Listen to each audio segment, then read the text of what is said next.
Hello, everyone. I think we're just having, we're just waiting for everyone to join in. So we are so excited to have everyone with us this afternoon. Welcome. I can see that everyone is beginning to join in now. So my name is Shanali Banerjee. I'm a senior research associate at the Cambridge Center for Strategic Philanthropy. Just as we were waiting for everyone to join us over the next couple of minutes, I'll give a brief introduction to our wonderful conversation today that will be taking place with Florence Otedola and our dear friend Chris Brooks from Save the Children. So our center is a center that specifically researches philanthropy in global growth markets. So we particularly focus on Africa, the Middle East, and Southeast Asia. So we got to know Cuppy and Chris very well over the past year while we've been working on a case study of the very, very interesting and unique partnership that Cuppy and Chris's team at Save the Children have created, and the many, many hats that Cuppy now wears with the organization. It's almost difficult to keep track of all of the different roles that Cuppy has, which I know we'll get to talking about in just a minute. So just from our end, a little bit of housekeeping. So we obviously want this to be a very, very dynamic conversation. We're looking forward to hearing from all of you in the audience. We would like to give you all the opportunity to participate, to ask questions directly to Chris, directly to Cuppy, directly to us even. So there, if you see at the bottom of your Zoom screen, there is a Q&A feature. So we have the chat box, which, my colleague at the Center for Strategic Philanthropy, our communications manager, will be putting in some links and some updates, as we go through and as we go along. But if you have a specific question that you would like me to pose to Cuppy or to Chris, if you could please use the specific Q&A feature at the bottom of your screen. So you should see that. It looks like two little chat boxes with a Q&A. So that's where you can post your questions directly in there. And what happens then is that you can actually, if someone asks a question that you think is super interesting, you can actually upvote that question, and then it will pop up to the top of our screen so we can make sure to address that. So I'll remind everyone of that as we go throughout, but I figured I'd just address that right at the beginning. We also have a very active engagement on social media. Of course, we know Cuppy is super, super active on social media. So we, our Twitter handle, which my colleague will be putting into the chat box, will be active throughout. So please do follow along. We will also be using the hashtag CSP, so Cambridge Center for Strategic Philanthropy, CSP in conversation. So if you'd like to add anything, to tweet anything, please do follow along in there. And I think that should be hopefully all of the housekeeping for now. And I think we've got quite a few people with us. So I just wanted to take a very quick opportunity to warmly welcome our wonderful featured guests for this first inaugural CSP in Conversation event. So we of course have Cuppy Otedola with us as our featured guest, and the Interim Director of Philanthropy at Save the Children UK, our wonderful friend Chris Brooks. So huge welcome to Cuppy and Chris. Thank you so much. Thank you. Thank you so much. Honestly, it's such a pleasure to be here, and I cannot wait, to have a conversation. The Cuppy Foundation means so much to me, and it's so important to show, of course, the different sides of my brand. So I want to thank the CSP for having me, and of course, Cambridge University, and my fantastic partners, Save the Children. Thank you so much, Cuppy. And I don't know, Chris, maybe if you want to quickly introduce yourself as well. Yeah, of course. And likewise, I feel very privileged and honored to be here. I've known Cuppy for a few years now, so I feel delighted to be on this call with her to share with you her fantastic achievements and also what she's been doing for children. So I've been working for Save the Children for 8 years, and yes, I've worked with numerous philanthropists and some very high-profile ones such as Cuppy. So I'm delighted to be here. Wonderful. Thank you so much, Chris. And so to kick things off, just to let everyone know the structure today, we're going to be having, a conversation between the three of us, with myself as the moderator, about, obviously Cuppy's work in philanthropy, her philanthropic journey, the partnership with Cuppy's foundation and Save the Children. So that will be, kind of the first part of the session this afternoon. And then we will, perhaps more excitingly, be opening it up to questions from the audience. So like I mentioned, please do pop your questions in to that Q&A feature at the bottom of your screen throughout. You don't have to wait until the end. Please just start popping them in as and when you think of something particularly interesting. And then we will use the second half of our session today to start taking those questions from the audience and discussing those. So again, thanks so much to Cuppy and Chris. So I'll kick things off with perhaps Cuppy, it might be obviously that as we were talking yesterday, a lot of your wonderful fans and your audience are likely here with us today, and they probably know you really well. But it could be that we also have some wonderful folks from the Save the Children audience and from our audience at the Cambridge Center. So they might not be quite as familiar with your philanthropic journey and with your work. So maybe if you could just spend a couple minutes telling us a little bit about how, obviously you're in a particular situation now, but it didn't always start out that way. So maybe you can talk a little bit about your path. Well, I started off just, DJing. I'm born in Lagos, Nigeria. And one of the things that I always knew I loved was music. And, I've kind of turned my passion into a profession. But alongside sort of growing up in music, I've been doing it for many years now, over 10 years.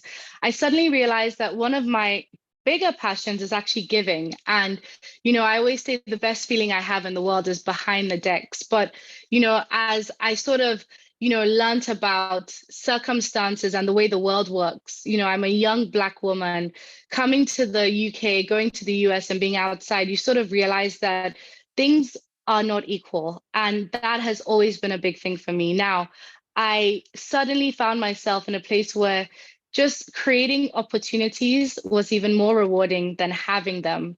And that's when I realized my love. And the Cuppy Foundation, by all means, was not ever supposed to be what it has become. I was saying, I actually never knew I was a philanthropist.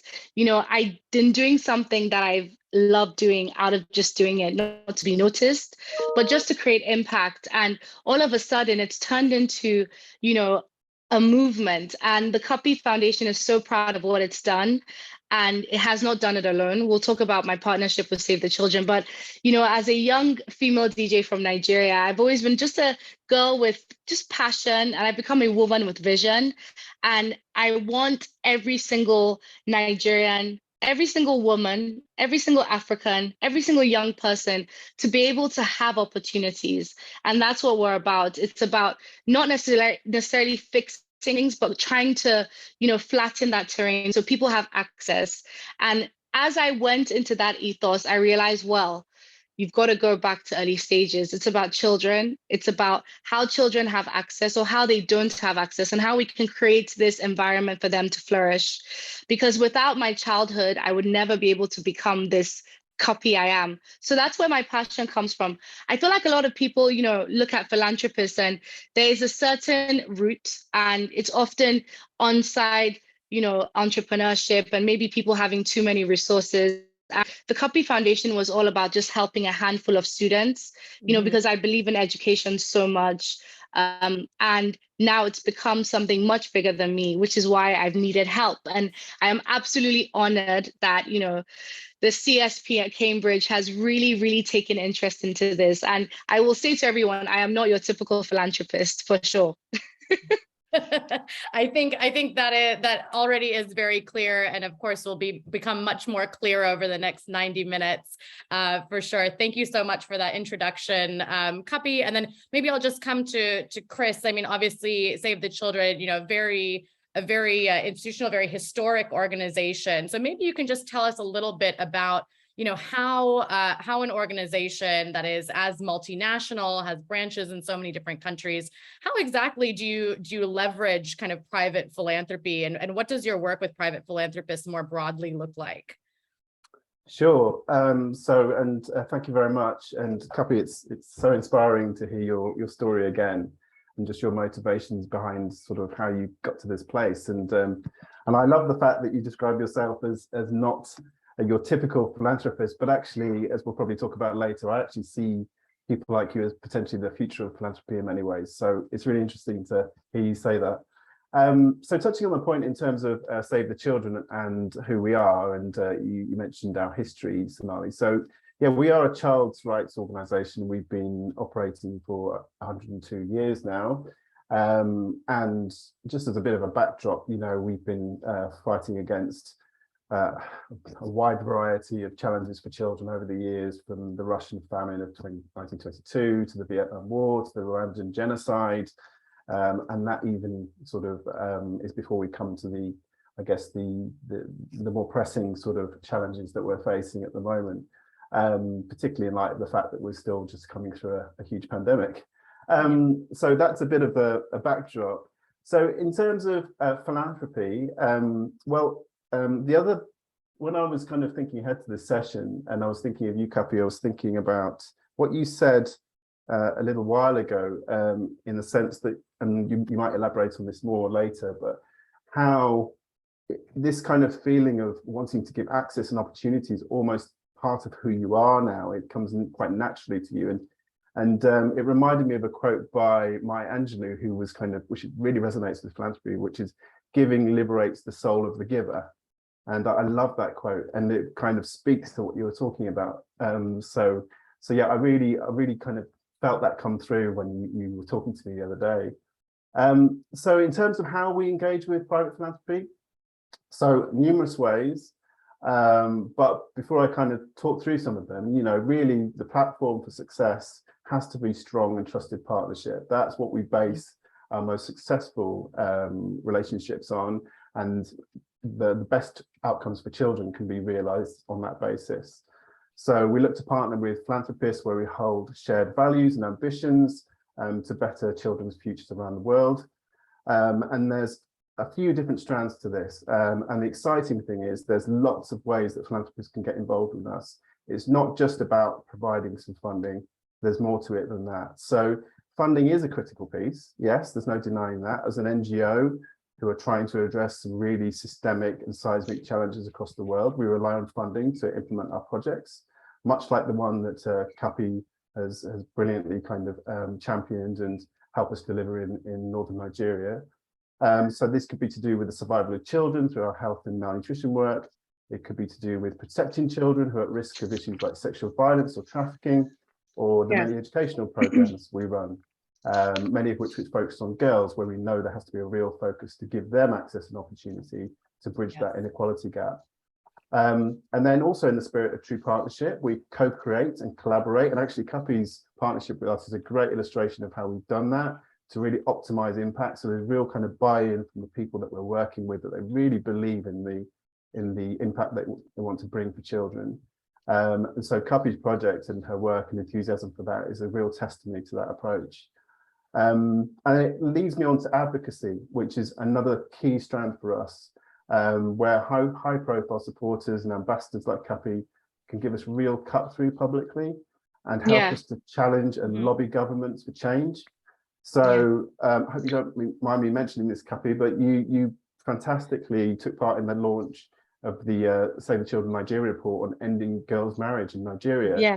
And for those who don't know, 44% of women in Nigeria are married before the age of 15, which is, a stark statistic to hear. So, so Cuppy's been sort of really championing fighting against this and really lobbying government to put more investment into girls' education to try and get that statistic to be, much more lowered and eradicated.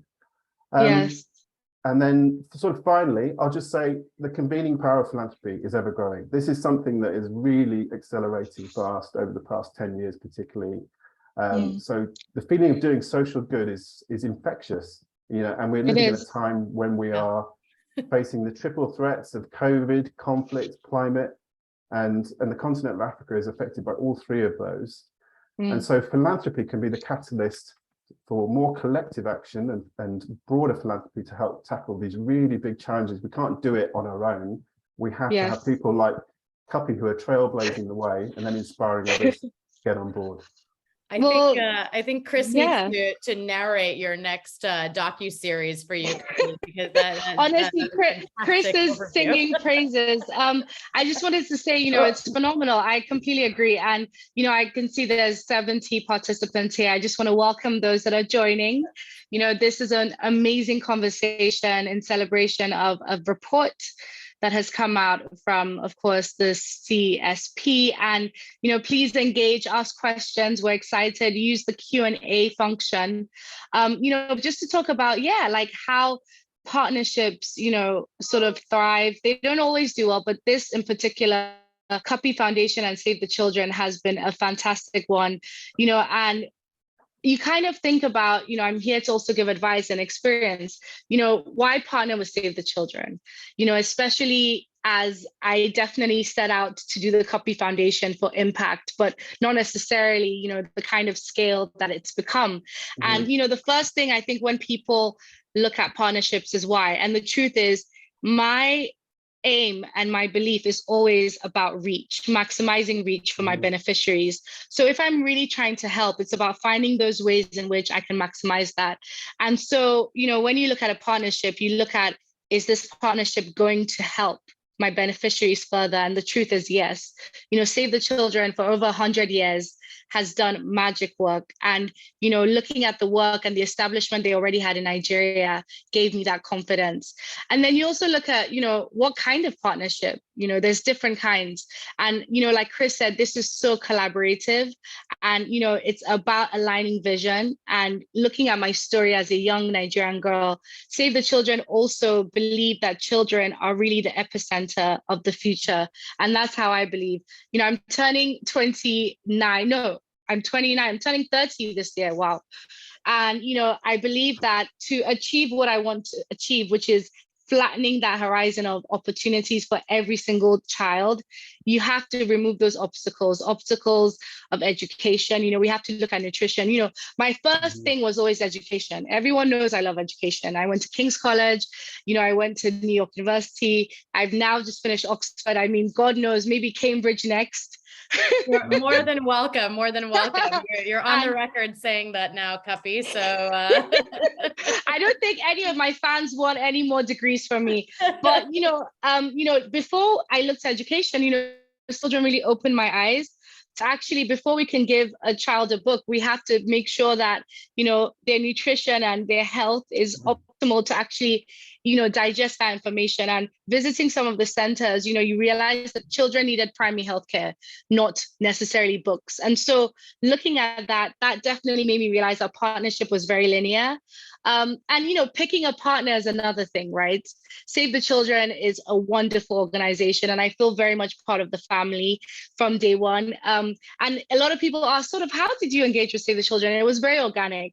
One of the trustees, Diana Melrose, at the time was ambassador to the UK for Tanzania. And I was DJing in a market and she came across me and, she just loved my energy. And we just instantly linked and just shared this spirit of wanting to make Africa a better continent and wanting to give Africans the opportunities they deserve. So my story with Save the Children started off as someone from Save the Children being a beacon of that light. And that's what I always hope to do. And it is, at the end of the day, we're human. It's a human environment. Philanthropy is definitely one that involves a lot of social work. And so you have to not only believe in the organization, but the people inside the organization. And another thing to note is, when to do a partnership, there's not always a right time. Certainly when I started, I never, ever thought, Save the Children would even want to partner with me. And it's that sort of building a structure. I had, lots of people already in school, and I was sort of just, helping them directly. And Save the Children has that structure. And, as we scaled up, it made sense to have that collaboration, but you have to consider timing as well. I started it off and, Save the Children certainly scaled up for me. Going there also being someone that wants to help, without even the partnership, I'm an ambassador as well, and just helping Save the Children. And I would say the last thing is definitely, really looking at how you work together, managing both expectations. I know what I have to deliver. I know what the Cuppy Foundation has to deliver, and Save the Children know what they have to deliver on programs. And it's that constant conversation, not always, the most fun conversations to have, but, we are helping people and trying to maximize, maximize outcome and impact for our beneficiaries and those we help. So overall, it's important that when you look at partnership, the beneficiaries are the center of the focus, and we always make decisions based on how much impact and how much further it'll really help people. And we are all in the business of helping people. And when you put that as a focal point, you can never really go wrong. Exactly. Absolutely. I mean, I think that's a really important takeaway, is that, having that focal point and making sure that your focal point and, any organization that you're partnering with, that those align, right? I think that's a really key feature. I actually, I picked up something really interesting. I spent a bit of time with Gwen, the CEO of Save the Children, and, there was a dinner and someone said something, and I really want all our participants to really understand this, because some of them will be looking at, I want to help, but I don't have a foundation, nor do I have a partnership. So, this is one of the things I live my life by, which is, do what you can as well as you can, for as many as you can, for as long as you can. And whatever that means to you, that is your way of helping. Yes, it's a great quote. That's a great quote. That is a really great quote. And I think one of the things that I just wanted to touch on, because you've both alluded to it a little bit, but I figured maybe for those in the audience, we can we can just throw it into relief a little bit. So when I sort of jokingly said, joked about how many hats you wear in this broader collaboration with Save the Children, I was not saying that facetiously. Like truly, you do wear a lot of different hats in this situation. So maybe if we can just go through some of those. And I know this is something that we had explored in the teaching case study, and something that might be very interesting for those in the audience who are from the to understand.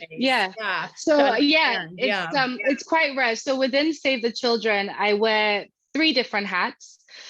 Firstly, I'm an ambassador for Save the Children, which means, representing the organization throughout all their different programs and advocacy work. So that's outside and inside of Nigeria. So both. So globally, Save the Children is in several countries, and we do different programs.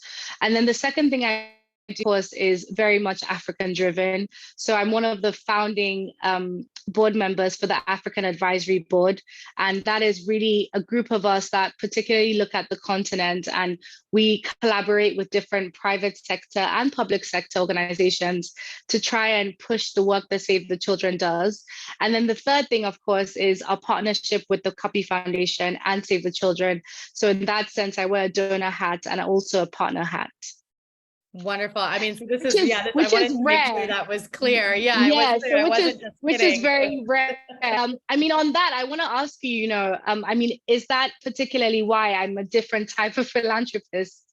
I mean, I would certainly say from wearing my, I don't wear nearly as many hats as you do, Cuppy, but with my research hat on, I mean, it is quite rare. And I'm sure from a practice standpoint, Chris can likely confirm this, that, usually you have people who are just one of those many things, or maybe if you're lucky, you get someone who wants to be a donor and an advisor, or a donor and an ambassador. But I think having all 3 of those different links all put together is an incredibly rare thing, isn't it, Chris? Oh, absolutely. It's very rare. And I know I was singing praises earlier, but they were justified praises. And I think particularly because of the number of hats that you wear, which not only means potentially, well, it's mainly time commitment. I cannot believe the amount of time that you managed to give Save the Children, bearing in mind that you've been completing a thesis, that you have a music career, that you have, I'm sure, lots of other things going on. So absolutely, I will definitely corroborate that. You are well, yeah, I mean, this is such an honest forum, and that is why our partnership is solely with Save the Children, because like I said, it's about doing as much as you can, and the partnership is so time consuming and very much passion driven, that I wouldn't be able to commit to another organization. And so it's important for the audience to understand that, I really wanted a strong partnership that I could see through. Hence, it is very much a one organization partnership. We do a lot of local activations, and Save the Children have been so supportive to support us with that.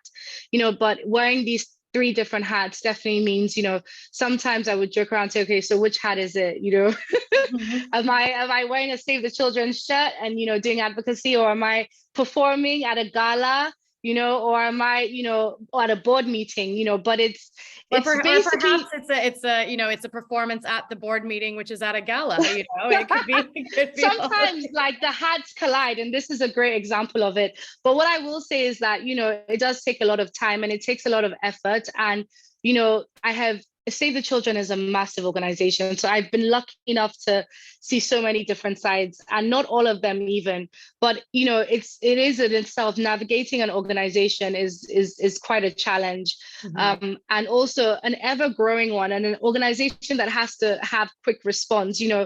Just to say, we had our programming, and when the pandemic hit, we all had to sit down and kind of re-strategize. And what I love about Save the Children is, they're quite responsive. For a big organization, Mm-hmm. they do have responsiveness, which is some of the concerns I used to have, with our partnership. But it's exciting that we can react and we can mobilize quickly.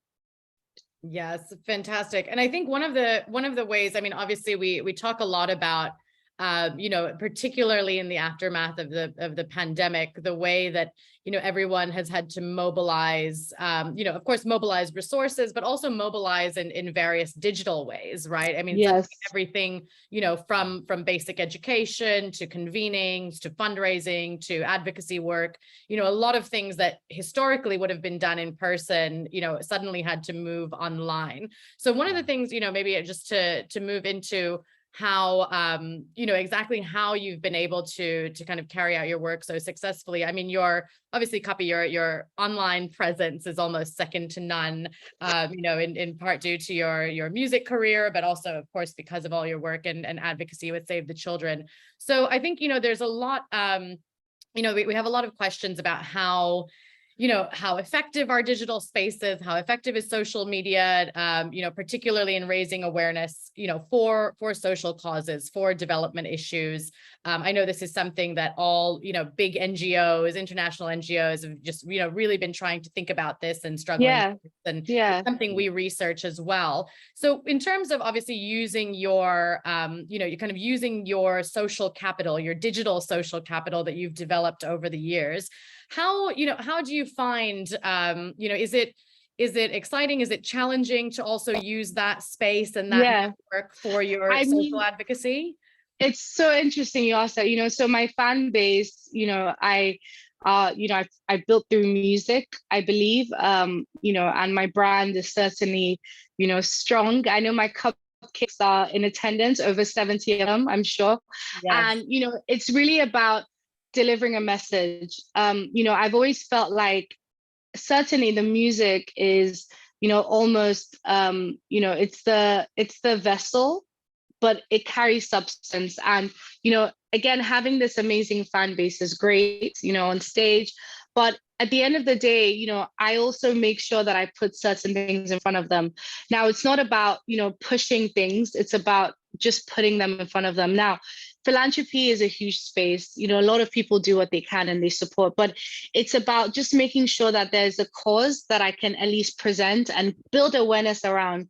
Now, I am not in the business at all of, things. And so my job is to deliver a message. Now, I'm doing obviously my part to make things happen in action, but a big part of philanthropy is awareness. There's action and there's also awareness. And so, using my voice to create awareness is important. And, everyone has a choice at the end of the day. It's important that you do what you feel is right. And my fans, my cupcakes might have other things they're passionate about. There's so many philanthropic arms and so many causes to support. I might talk about a cause in Nigeria that perhaps my fans don't care about, but at least they are aware of what's happening. Mm-hmm. And so, using my voice is very important. And I use my voice for things I'm passionate about. Another thing is celebrity culture of, oh yeah, I'm a philanthropist or I'm in charity. I only speak and engage in things that I identify with and I'm passionate about, which obviously include women, include children, includes education, primary healthcare, and, my continent of Africa. And obviously as a Black woman, racial justice is important as well. And I've been in rooms, I've been in situations where, perhaps people have asked me to advocate for, climate change and certain other priorities. And, these things all interlink. But it's important to raise awareness, but action what you can. So, I don't stick things on my fans, but I certainly let them know what's going on. And I think that's the way to do it. Yes, absolutely. And I mean, this is a great, kind of segue into a question for Chris around how, looking at the various folks, bless you, looking at the various folks that you have on your philanthropy boards as ambassadors, for the organization. I mean, obviously, being such an established and such a historic organization, you have varying different generations of advocates and ambassadors and things. And we, when we were writing up the case study, we spoke to some folks on your, on your team that handles the socials and campaigns, and working with different artists and high profile individuals. So I'm wondering, particularly in the context of raising awareness, during COVID, when everything was online. I mean, how important is it to have younger advocates, younger ambassadors who are, let's say, what we at the center, know as digital natives, who are already very, very active in social media spaces, in virtual spaces, already there with an audience that is ready and willing to kind of interact with different issues, rather than, perhaps having to kind of coach a lot of different generations of philanthropists and, how to get more engaged online, et cetera. Yeah, thank you. So almost without that sounding like a loaded question, Shonali, yes. because you have to look at the kind of the statistics around social media, which are quite ridiculous. So what have we got? About 1 billion Instagram users, 300 million Twitter users, I seem to remember. So this is here, and this is the future. This is not going anywhere. And it's been, I think, one of the offshoots from the pandemic is that it has probably put more people online, but also it has then enabled people to be more exposed to the agendas and motivations of people with sort of high profile personas. So to answer your question, it's the way forward, and we have to embrace it. And I think it's a challenge for us in philanthropy because, historically, philanthropy has been very successful, but has been successful in particular ways that haven't necessarily embraced digital. Yeah. So so this is something that we really have to get a firm grip on, and even have to look at just the recent examples of what Marcus Rashford's managed to achieve through social media campaigning, basically, driving a movement of people and lobbying change within the government policy. You look at what happened with Mo Farah over the past few weeks, when obviously his revelations were to do with his own personal journey and the tragic situation with him being trafficked as a child. But as soon as that hit social media, that was widespread. It was everywhere. Yeah. And to Cuppy's point, that is all about awareness. And and now people are much more aware around issues that they probably had no idea of before. So it is absolutely huge for us, and we have to embrace it. We have to understand as well that the next generation of philanthropists like Cuppy are potentially quite different to traditional philanthropists as we might know them as. And so they are very much wanting to engage with social good. They're very in tune with the issues of the day: climate, poverty, you know, what's happened on the back of the Black Lives Matters movement, D&I, diversity and inclusion. So absolutely, this is a different time, and we really need to grab hold of it so that we can really build those strong relationships and create more impact, in our case, for children. Exactly. And I think, I mean, this is, I mean, it's so interesting that you say that, because also, you know, Cuppy, you alluded to, you know, of course, being a young Black woman, a young African woman. And since, you know, we're talking a little bit about transformations in philanthropy, perhaps transitions in philanthropy, that, you know, obviously more and more, as Chris says, more and more young, you know, young philanthropists and young people generally are becoming more aware of these issues, and you know, finding a whole variety of ways to get involved. Obviously, people who have the means and have the resources can, you know, can make large donations, can, you know, can distribute their wealth. But then, of course, there's also many other forms of, you know, of activity that, you know, anyone can get involved in philanthropy. But as, you know, using your role, I mean, obviously as a high profile individual, but also as a young Black woman, I mean, historically there are, you know, and I say this very much as a researcher in this space, you know, historically a lot of conversations around philanthropy, a lot of rooms that you might sit in,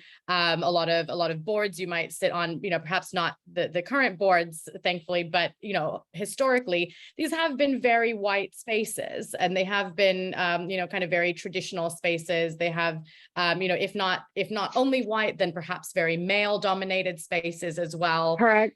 You know, so I think, you know, I would be very interested to hear your perspective on, you know, because this has been such a, you know, it has been a journey, but it's been a recent journey over the last many years, how you've navigated some of that, because I feel like, I mean, there's undoubtedly been moments where perhaps you were the only Black person in a room, maybe you were the only woman in a room, perhaps Yes. the only young person in a room. So Absolutely. Yeah. Well, that's a great question. You know, the philanthropy space, believe it or not, despite, you know, the hope to actually make good use of social capital, you know, is actually not that accessible. And very often I've struggled with it, you know, going back to me being a female DJ, it's a male dominated industry. And, you know, I've had to kick doors to build my DJ Cuppy brand.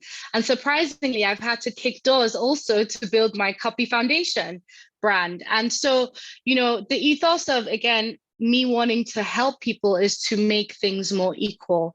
So gender equality is huge for me.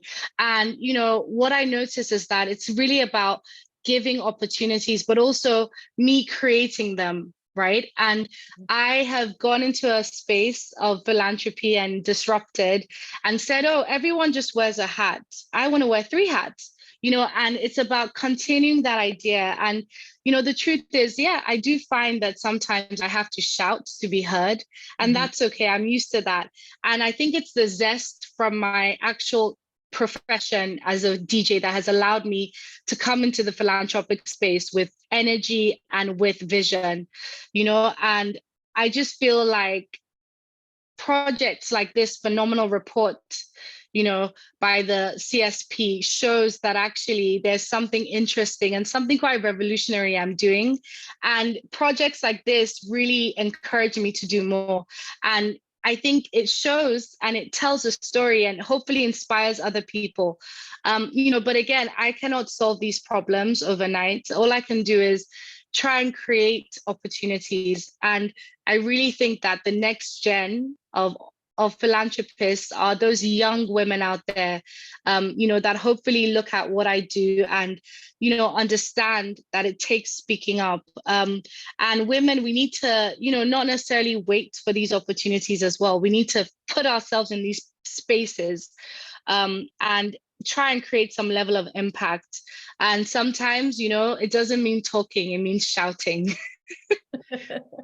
Yes, absolutely. I love that. I love that phrase about, you know, when you were talking about your DJing career, about kicking in doors, because I feel like, you know, it's a great visual, but it's not often one that's associated with philanthropy. You know, No, I think philanthropy, it's you know, not. sort of, it's not. You know, a very pacifist space. It's all about, you know, quietly. Well, you know, yeah, no, and you know, and I think it's important. You know, this is an intimate conversation, and you know, it's all about just bringing things to life, and that's what your report is about. And it's really much and that's what your research does, Dr. Shonali. It's about, showing that philanthropy is perhaps not what people think. And, like I said, I have become a philanthropist by mistake, and it's not something that, you aim to, it's a feeling, I was saying. And so, it is definitely about going with how you feel. And, Chris will agree, we always have to align and we always have to strategize. And, that means saying, hey, partners, this is still a priority, despite this, we've got to do this. We've still got to do this. We've got to do this. Have a limited amount of resources, but an infinite amount of, needs. And so it's about allocation, and allocation becomes a sensitive and a very, very passionate conversation. Yeah, and can I just jump in there? I totally agree. Of course, please do. So I just want to add a fourth hat to the three that Cuppy's already got. There's more hats. Yeah, there's more hats. Look at that. He's throwing an extra one on. So Cuppy's also one of the founders and are sort of the driving forces behind our women's network. Women's network. I forgot that. Which is really relevant for this part of the conversation. Because this network is a network of women who are passionate about gender equality, just like Cuppy, to connect and advocate and pledge funds towards women. Activities that we do and work that we do that improves the opportunities for girls and women, and so any sort of funding that's generated through that goes towards what we call a Girls Impact Fund, which tackles issues such as sexual violence, discrimination, sort of marginalisation.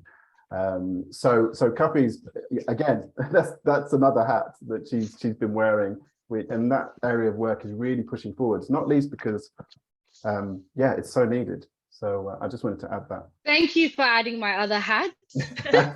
4 hats, my goodness. Yes. I mean, eventually they'll all start, falling off your hat at a certain point. But yeah, no, but I mean, absolutely fantastic. And like Chris said, very, very relevant for this part of the conversation. And so before, what I wanted to say, thank you everyone in the audience for putting already some really, really fantastic, just seeing a flow of really great and interesting questions coming into the Q&A feature. So anyone who has joined us a few minutes late, welcome. Please, yes, welcome, a very, very warm welcome. And, thank you for joining this conversation. And in about, 10, 15 minutes time, we'll start addressing some of the questions in the Q&A feature. So just a reminder to anyone who would like to have a question read out to Chris and to Cuppy, just pop them into the Q&A feature, which is at the bottom of your screen, and not directly into the chat because it'll get buried in there. So so maybe one of my last topics that I wanted to discuss, and we've alluded to it here and there already, is around from both of your perspectives around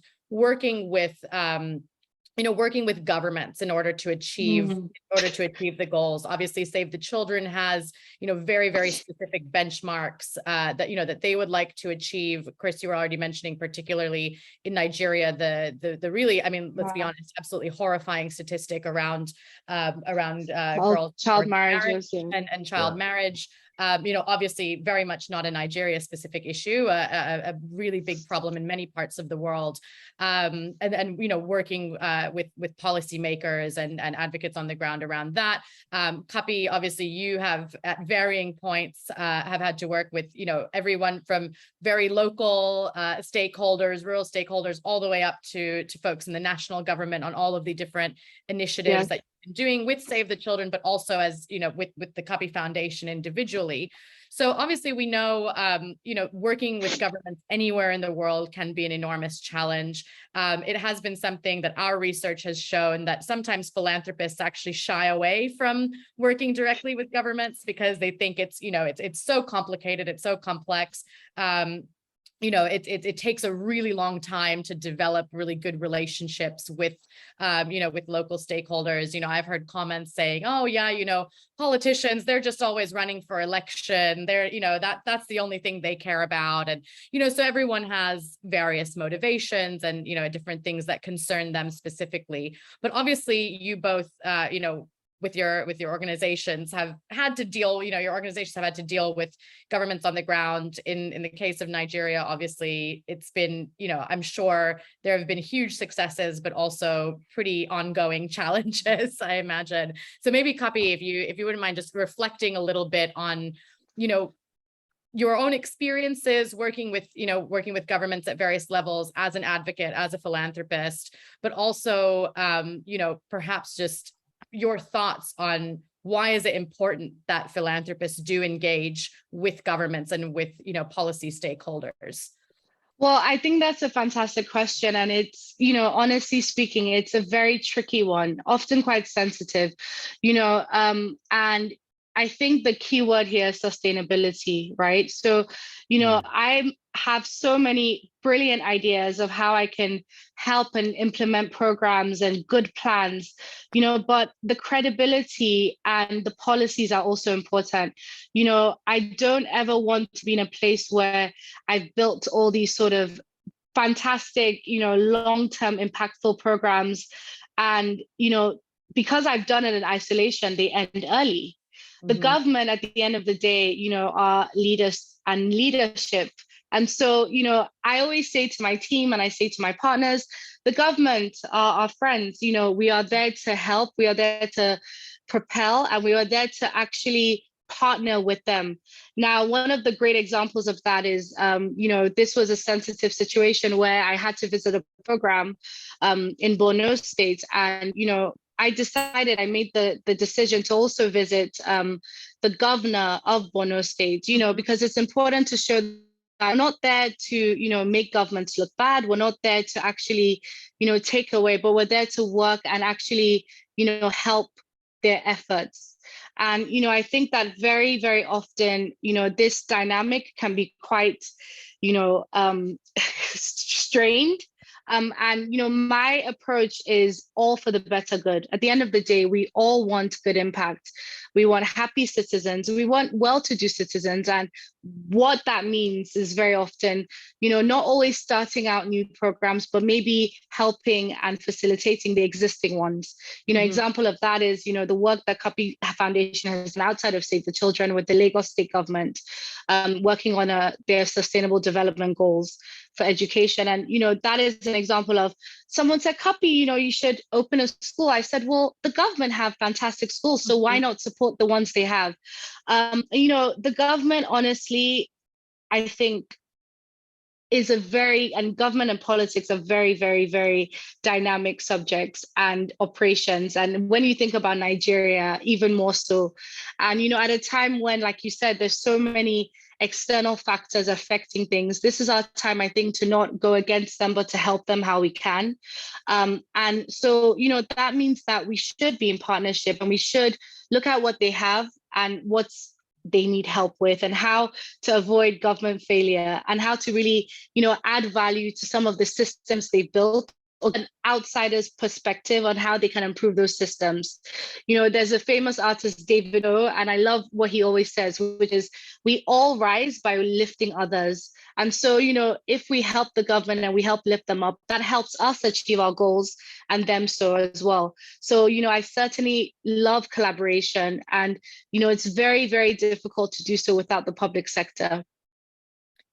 Yes, I'm assuming Chris is nodding because he agrees with those notions, because Save the Children is obviously not only just the government in Nigeria, but probably I would say maybe over 100 different governments around the world that the organization has to work with on any given day.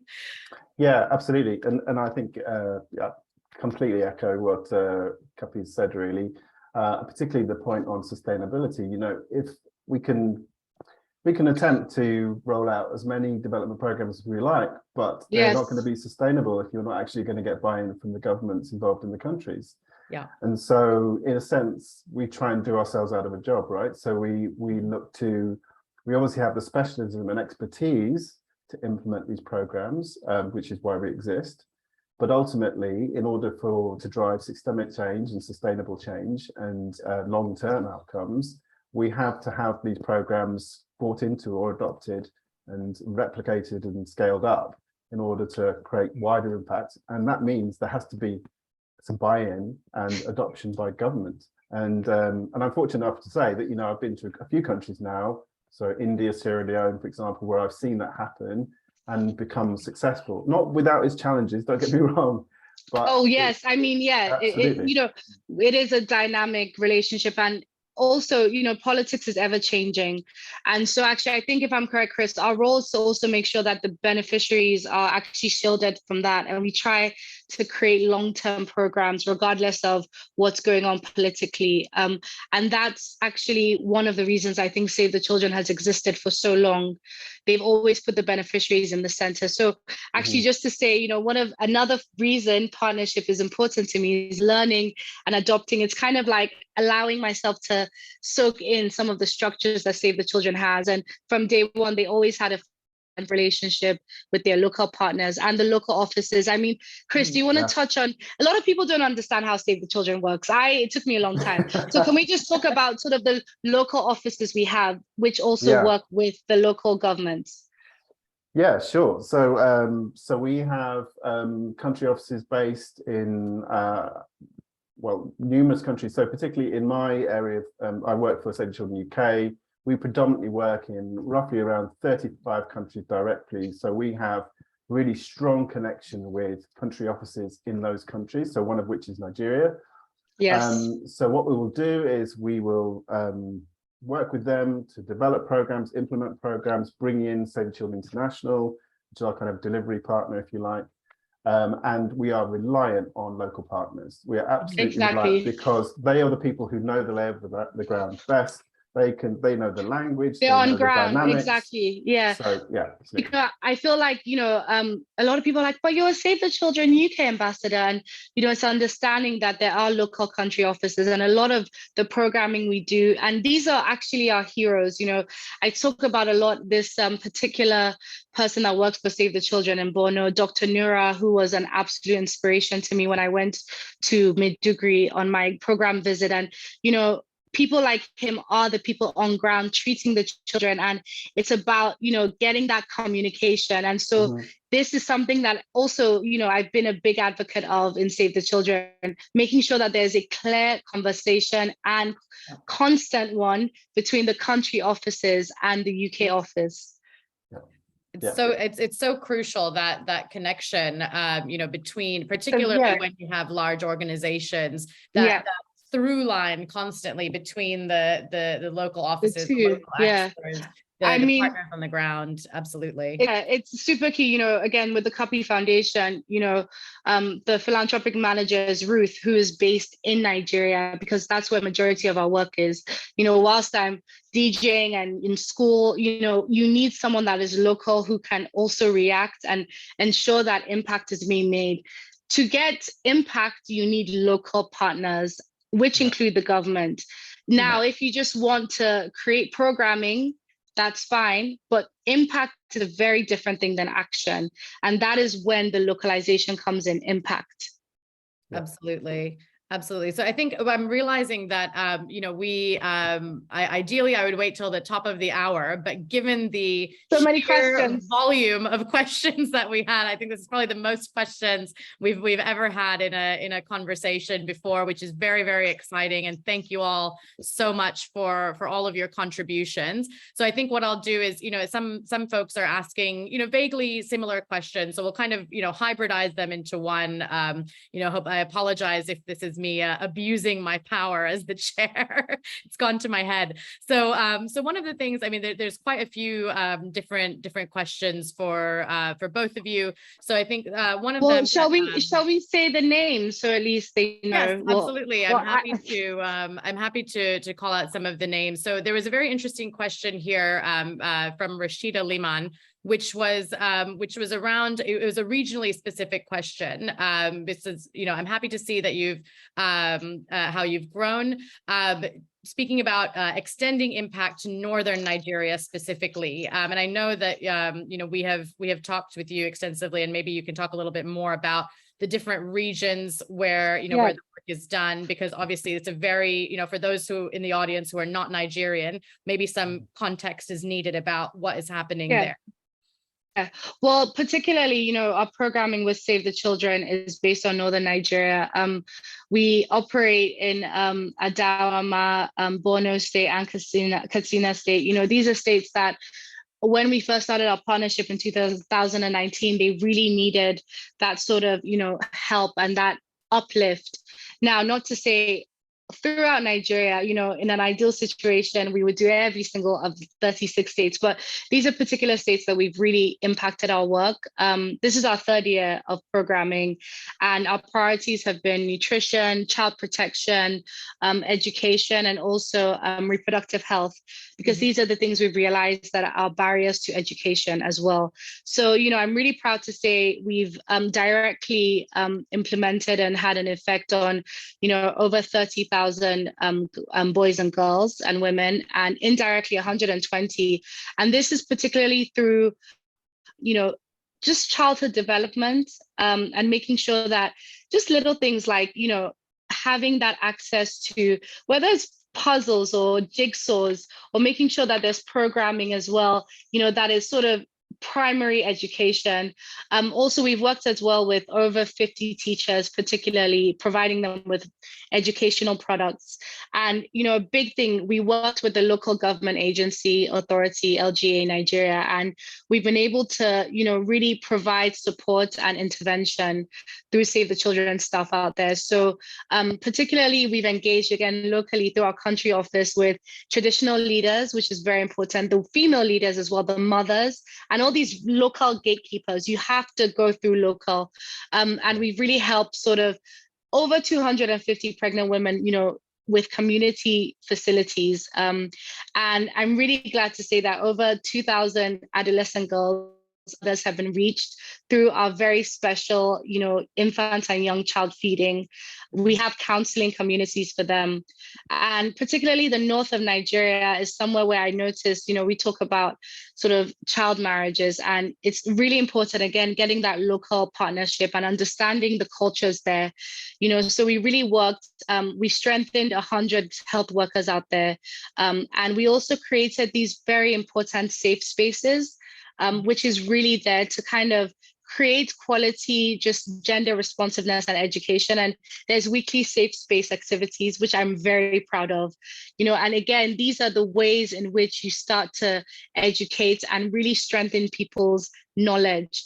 A lot of the things that I found, through our programming is, you sort of say to a young mother, why is your child not in school? And you realize, well, she doesn't know better, or it's not a priority, and it's not something that has happened generationally. So it's about making sure that we're bringing these ideas, and they're ideas, we don't try and change people's mentality, but we say, well, if she goes to school, this will help, and this is what it can lead to.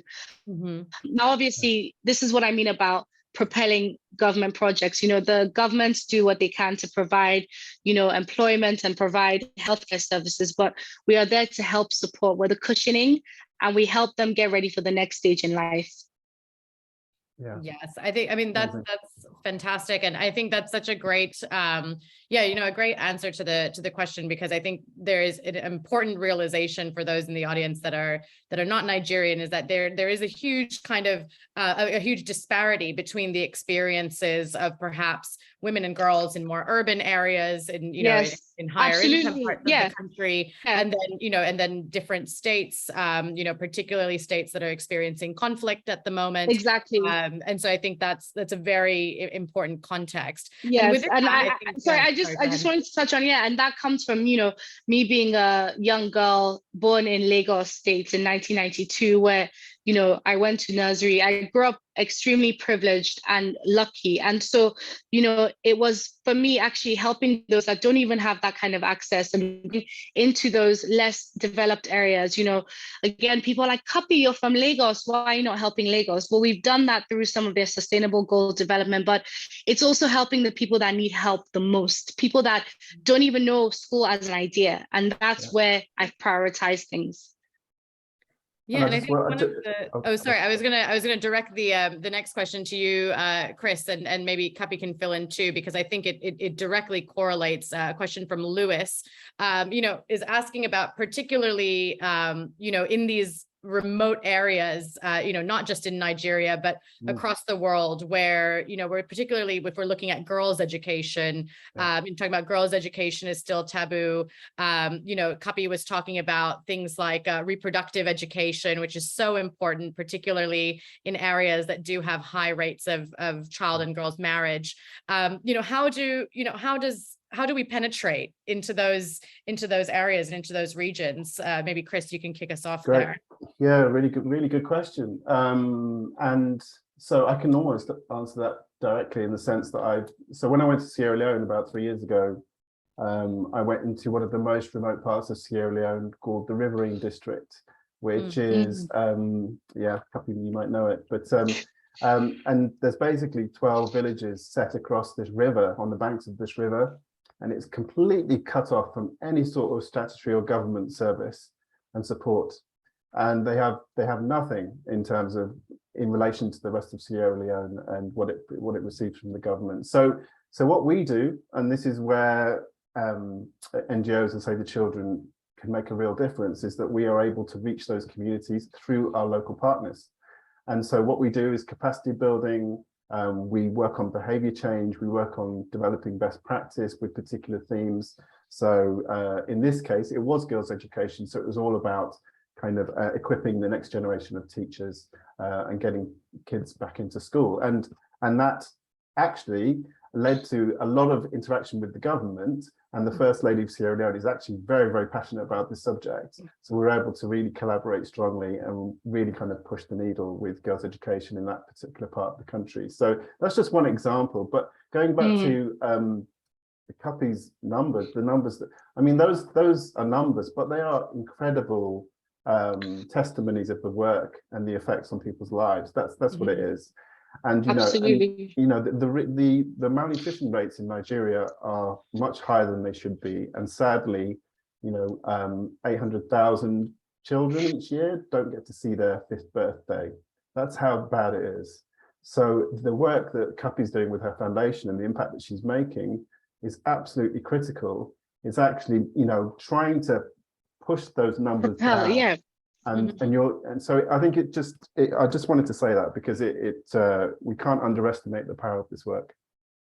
Absolutely. No, we absolutely mustn't underestimate the power of the work. And I think this is it also goes into some initial thoughts, Cuppy, that you had shared around how when you're a philanthropist, or even when you're a large organization like Save the Children. I mean, with Save the Children, obviously, it's sort of a situation where it does what it says on the tin. What are we trying to do? We're working with children. Save children. Yeah, exactly. But as the organization at Save the Children has grown, I'm sure there have been conversations and questions around, where maybe you can expand into this area. As a philanthropist, Cuppy, I'm sure you've been asked probably on a near daily basis, can we expand into not just childhood education and nutrition and health? Can we expand into higher education? Can we expand into climate issues? Can we expand into this, that, and the other thing? And so this goes into a question that I'm seeing here from Kausar,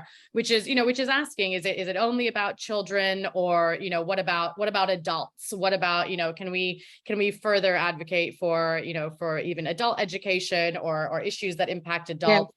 I know that there are a lot of organizations in Nigeria working around employment and entrepreneurship. Yes. Different social issues. Yeah. Well, yeah, certainly. I mean, again, our partnership, the Cuppy Foundation's partnership with Save the Children, very much centralized on children, because that is a passion I have. And I really believe that tomorrow's leaders are children. And, I was once a child myself. And I always say, people say, what's your dream? I'm like, I dream that every young girl born in Nigeria can achieve what I can achieve, or at least has the opportunity to, and that is not the case. So our work will continue until that happens.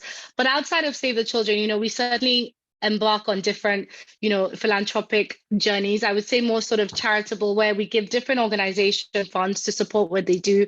One of the recent things I did was, just working within the political realm and, encouraging those, we have elections coming up in Nigeria, and we supported several organizations encouraging young people to get their voters permit card. That was very important to me because, I think that young people, our youth are very important as well. And, like I said, everyone's like, well, Cuppy, you should build a school, you should build a high school, you should build a Cuppy University, and I looked at what's going on in my state, and again, working with the Lagos development goal societies and working with some of their views and their long-term goals for education, we were able to donate funds to them. And again, these are the ways in which we really sort of touch outside of the children. But I really think that when we start to prioritize our children and prioritize our future, it makes a better world. And you look at a lot of the issues that adults have, whether it's down to sort of just healthcare or just in general, just poverty rates in Nigeria, and a lot of the priorities for people that have or need resources is to feed and educate their children.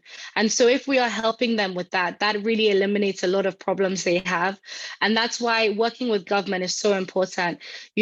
Outside of, again, this program, I'm working a lot with the EU in regards to a Jubilee Fund where we can provide internships and apprenticeships for young people in Nigeria. And that's a fund that I'm very excited to speak about in the future, of course. But, I am also looking beyond Save the Children, but it's very important as well to start as you, I guess, plan to finish. And, again, the level field is not, it is not at all equal. And this means that we still have more work. And, it's no secret, our programming has been backtracked by, so many external factors, whether that be the elections this year or even just, the pandemic. And so we've had to readjust. But, this is a very long-term program, and I'm so proud of what we've done so far. But I also believe that, children, and we look at our population in Nigeria ever growing, and so we need to tackle some of these really primary emergencies, which is making that we don't just pack up our sort of youth and stop essentially just kind of allowing people to be in the same mental state and economic state, and making sure that as the new generation comes up, we're changing their future. And that's why, children are so important. I have to say again, I am a product of my childhood, and I was nurtured and educated. And so I believe that for me to be who I am, I have to have that, that welfare. And that is what we aim to do, to create adults that are thriving. Yes, absolutely. And I think, Chris, maybe you can jump in here as well. Again, not just from a Nigerian perspective, but from a global perspective, I'm sure there are lots of very interesting thoughts and ideas around all of the different ways that that the organization can influence and help advocate for children. But obviously the organization has really stuck to particular areas, I'm sure, despite at times pressure from a varying number of stakeholders to expand into a whole host of different things. Yeah, I suppose to go to the root of the question, which I think was to do with adults, really, wasn't it? We can't do what we want to do without adults. I suppose that's the very simple first answer.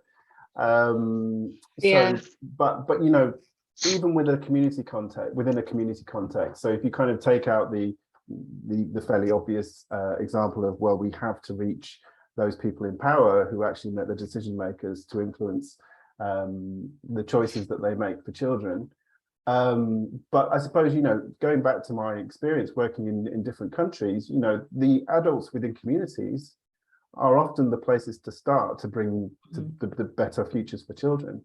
If you go to a remote part of the country, so I mentioned Sierra Leone earlier, you've got to communicate with the elders, the chiefs, the grown-ups within that group in order to communicate your vision and to get their buy-in. And so a lot of the project in that case was working with those community groups and those kind of more senior,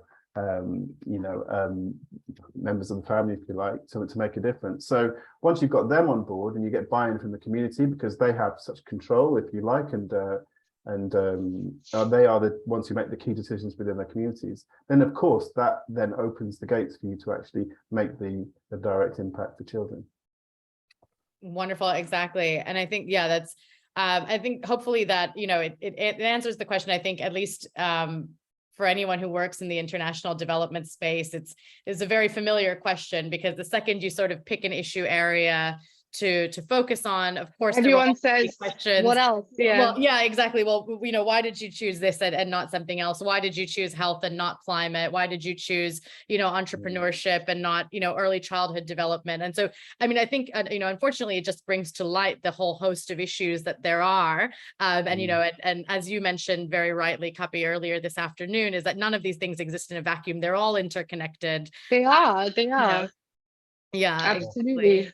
And I think, and Chris mentioned, the 3 C's when you have climate, conflict, and now COVID. I mean, they're all, kind of exacerbating each other. So it is, I mean, understandably a very, especially from a philanthropist perspective, very difficult to sometimes, pick a lane and stick to it and say that, this is where I'd like to dedicate my interest, dedicate my funding and my advocacy. But one, just moving on through the questions, because I realize we still have quite a few here. We have a very, very interesting question from Karubo here around, perhaps maybe Chris can kick this one off with Cuppy chiming in as well. Quite a broad strokes question of how would you rate the maturity of philanthropy in Africa, especially with respect to, to high net worth individuals? Are you able to see opportunities through your excellent work with Save the Children to influence other philanthropists? So I think as a head of philanthropy in a large organization, could not be better suited person than you, Chris, to kick this one off. No pressure then, Shonali. No pressure at all. So maturity is an interesting word, isn't it? Because that implies that there's a certain benchmark for people to hit, right? So, but I think we need to acknowledge that philanthropy comes in lots of different shapes and sizes, and also there are different markets for philanthropy, as you well know, Shonali. So, so in terms of Africa, well, absolutely, we've seen. So in fact, I feel like it was probably about 5 or 6 years ago, I had a call with our South African office, and there was clearly a wealth of wealth, if you like. There was a real kind of burgeoning of high net worth interest in an opportunity within South Africa. So that's kind of maybe an obvious place to start. But actually, as the journey's moved on, and I've been working closely with Chantal and my team in terms of understanding the dynamics of Africa and how the philanthropy market is evolving over the past few years. And so we have seen, obviously, Nigeria is a key place for, there's a lot of opportunity there. We're doing a lot of work in East Africa. So had a really interesting call actually a couple of weeks ago, talking to someone from the East Africa Philanthropy Network, whose job it is to kind of pull it all together and kind of build that infrastructure. And so we're tied in with people like him to do so. And there is, interestingly, in that region, there is clearly some overlap between philanthropic giving and corporate giving. So that's an interesting dynamic, which we can see in other areas of the world, like the Middle East. Yeah. So the answer to that question is, it's there and it's growing. The wealth within Africa is there. And then in order for us to kind of really make headway, we need to kind of keep building those connections and working with people like Cuppy to make a difference. Well, yeah, I mean, I'm going to come from a different angle because, in Nigeria, certainly, yeah, the use of the word mature is very interesting because, again, I think about development, I think about, longevity, I think about sustainability. And, I think in the past, let's even talk about celebrityism, and, there was this idea behind, a celebrity on their birthday would go to an orphanage and take pictures and, give to their local area. And it was very much actually a PR stunt. And, that's the sort of celebrity culture side of philanthropy. And that was certainly adopted in Nigeria. And, again, there's the idea of, African philanthropy now turning hopefully into something that is a little bit more, stabilized and centered around beneficiaries. We talked about corporate as well. Corporate giving, a lot of it, unfortunately, I would say in Nigeria still comes very much from the CSR, from the publicity side, and from the, oh, we have to do this, and I would really hope that eventually, like I said, the same way, I sort of mistakenly have become a philanthropist, out of just the sheer desire to give and to help, it's about centering the beneficiaries. And so that often doesn't mean you being the center of attention. I was so surprised that, the CSP was so interested in the Cuppy Fund, because we've been doing what we've been doing for many years, and again, it was about us saying, well, we're doing this, we have the resources. So, hey, Save the Children, we want to add to your journey. You do it so well, so let's collaborate. And, very often you get, high network individuals wanting to, centralize all that and make it about them. And, I certainly have to acknowledge my father, who couldn't think of anything worse than a Femi Otedola Foundation. He very much wanted to help and do it behind the scenes. And it's about doing what you do well. If you're an entrepreneur and that's what you do well, fantastic. And you can create resources for people to actually use these resources to program.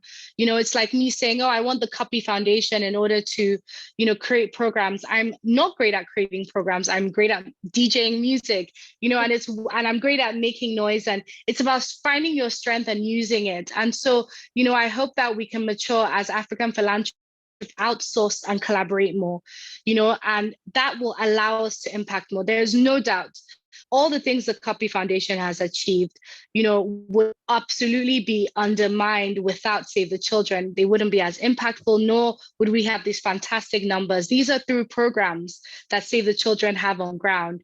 And so, it's about taking yourself away from it. I mean, the Cuppy Foundation itself, a lot of people ask, I was giving money from my bank account, and my accountant was like, you've got to do this more, more efficiently, so you've got to start a charity. And, we literally registered the Cuppy Foundation out of just sheer, honestly, just panic, in order to make sure that I wasn't dispersing my personal funds, every time. And it was funded by me initially. However, it's about taking yourself away. And this is not, mature philanthropy, I believe, is not an ego game. It is not a PR stunt. It is actually about helping people. And, I haven't actually done one of these in a very long time, because we've kind of been busy doing the work, and getting to it. And so, I think that is a big part of mature philanthropy, which is actually putting the beneficiaries at the center. Yes, absolutely. And I think this is but just to interrupt you really quickly, Chris, I think one of the you asked, it was you were shocked when we were so fascinated with doing a case study on the partnership. Yeah. And so, I think, we're not called the Center for Philanthropy, we're called the Center for Strategic Philanthropy. And the journey that you just, kind of anecdotally shared with us of, we're also very grateful for your accountant who told you, hang on, this is not the well, this is what I'm saying, I kid you not, and I want our audience to know, I didn't set out to be a philanthropist. And I actually think that there is a certain concern if anyone does, you do things, I was sending, hundreds of people to school in my own accord, and it's turned into something else, and that's because of structure, and that's because I realized actually to create impact. And Save the Children are there because they have done the due diligence and they understand those who are in dire need, and as individuals we can't always access that, nor are we aware of it. And I had no idea of the primary healthcare needs of Nigerian children until I started working with Save the Children. I was like, well, let's send books and let's build schools. And then, again, understanding that the malnutrition rates were so high, that we can't even, the schools will be empty without actually dealing with this crisis at hand. So this is why I want, African philanthropists to really take a step back and look at what the priority and the dire needs are. Yeah. Yeah, and I think the way you've explained that actually, and that's probably a different way to look at maturity, which I think is actually a more intelligent way to look at maturity, rather than look at, oh, you need to be kind of achieving X or you need to be giving Y, or I agree. Yeah, no, that is and I think being open to collaboration is another, another really, really big sense of, development in philanthropy, because, again, I was talking about, all these important questions when you're doing a partnership: why, who, how, and, the who is very important as well, because that's, again, why Save the Children has, existed for hundreds of years. If you look at how the organization started, and how it's been able to have that lifelong, and it will, Save the Children will outlive us. And that is really important to understand, because the children are at the center of the organization. And so, again, it's going out into the world to help and long-term create something that can also outlive you. And for me, there's, like, again, we said there's so many things. Believe it or not, there is a little bit of sexy philanthropy, where people hop on certain there's trends in aid as well. This is the cool thing everyone's looking at, and we kind of stick to what we stick to, which is children, and that's very important. It's also doing it for the right reason. And, again, I don't do it to go noticed. I certainly want my DJing to be noticed, but this is a completely different side of me. And one I'm really happy to share, with the CSP. Yes, and I mean, and we're so grateful, both to you and to Chris and his whole team at Save the Children. They were, so open and frank during the interviews, for the case study that we've written up about, about all the various opportunities, but also the areas that have been challenging. One of the areas, I'm sure, I'm just conscious of the time, so I am going to slightly hybridize two questions, one from Daisy and one from Oladeo. They're sort of in the same vein around looking at, monitoring progress, kind of being accountable to the different programs and projects and partners on the ground. So Oladeo's question is around, how do you monitor progress, and, how do you monitor progress of projects? And then also, will you move on to other regions in Nigeria or other African states? And then Daisy's question was around, similarly around the different countries, but, moving on to different countries and areas, but also, now that you're collaborating with NGOs, do you make sure that they are accountable, and do you see the effectiveness of their work with the distribution and contributions that you give? So in the same vein, perhaps you'd both like to address, that topic more broadly. Brilliant. I'm going to let Chris kick that off, as as he's very much familiar with this question. I'm so, sure. Yeah, I had a quick look at the questions earlier. I saw Daisy's question, which was an interesting one. So on the accountability side, and how do we monitor and track progress?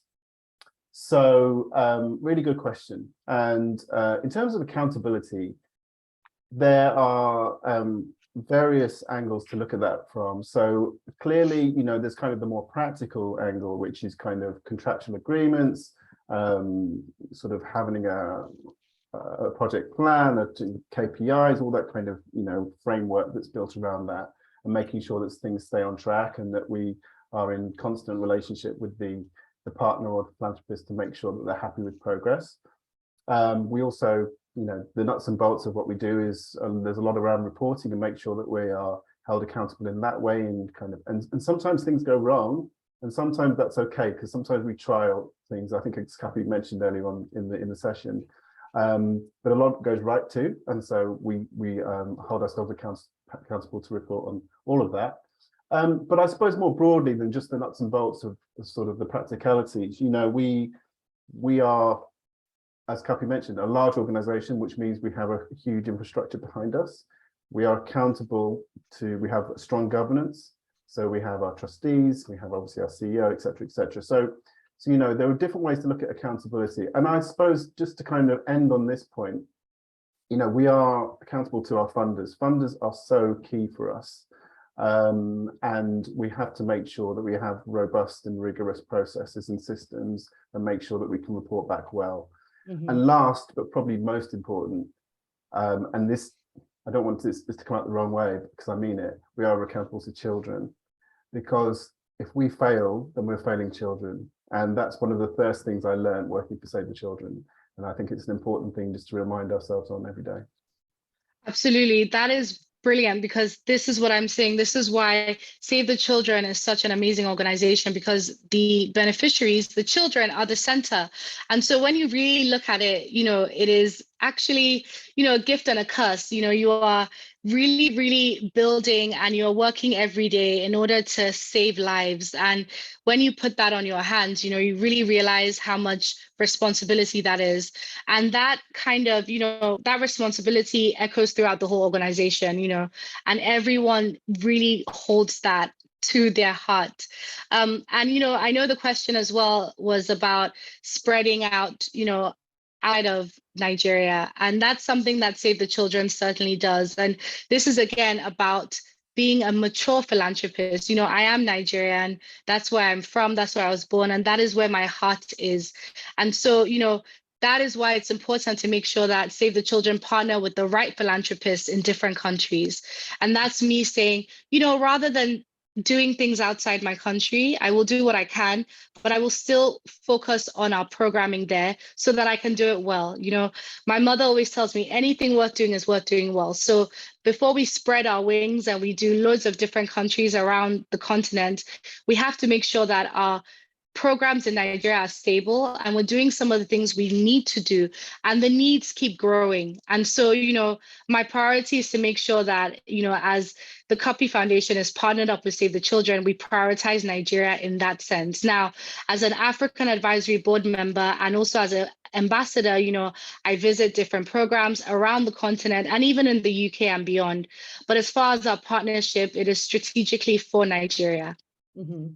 I think that's a really, really important takeaway, because, in the same vein that we were talking about different topical, or thematic fundings, when we can say, oh, you're funding children and education and health, but why not look at climate? Why not look at, entrepreneurship? Yeah. Why not look at anything else? The same can be said about expansion, right? About geographic expansion. When you're working in a certain area, there will never be a shortage of regions and countries and states that, that need the support. And obviously, I'm sure it is a difficult and challenging decision to make for both, large organizations like Save the Children and also your foundation, Cuppy, when you have to make a decision to let's just tailor these activities to this area or this country.